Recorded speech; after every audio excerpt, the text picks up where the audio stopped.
And here's the final video on making the sword swinging direwolf. I'm adding fur in this one, which will be a two-part process. You can use either one of these steps on its own to add fur to your minis, but I wanted to show both together here. I'm starting with hard, unconditioned clay here, something I don't often show in my videos. That gel I'm getting on my fingers is just petroleum jelly. Polymer clay is oil-based, and so to condition it, I add something oily. I also often use oil paints, which softens the clay and colors it at the same time. With oil paints, unless you want your clay extremely soft and very sticky, you don't want to mix too much in, just enough to give you a slightly washed out color as a result. But that works well for mid-tones, and you can always paint over the finished sculpt to get more vivid color. After conditioning it a bit, the clay is softer and a bit stickier, which works well to stick it to the clay wolf, which I have already baked hard.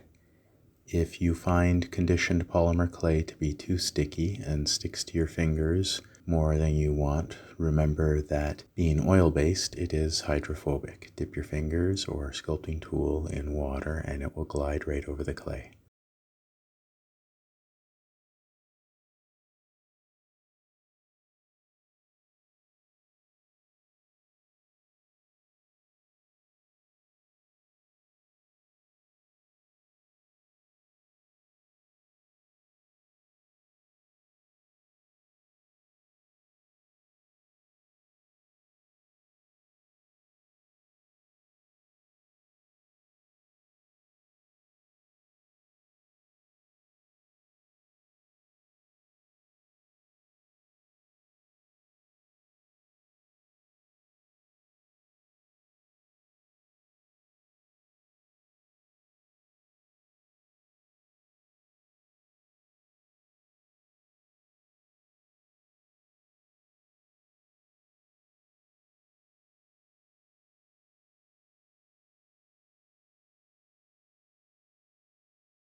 I don't often sculpt the eyeballs independently of the figure, but with me working on a larger than usual figure here with a larger head, I thought it would be worth showing that you can at least do that.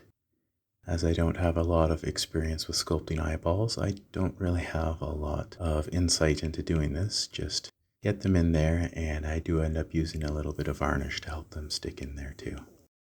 If you've watched many of my videos, you know I love using cotton where appropriate for my minis.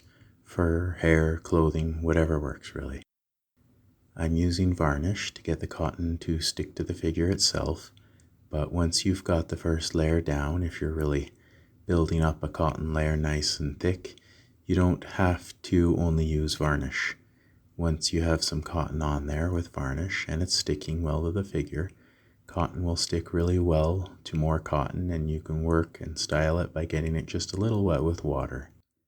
Then once you've got it all on, if it's a thicker layer you're working on, then you can seal it all together with more varnish.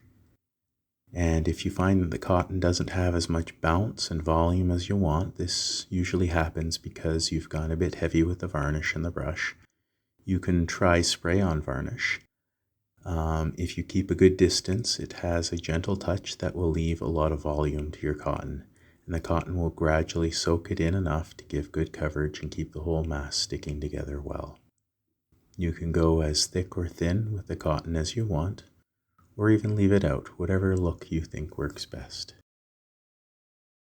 And here he is with both layers of fur.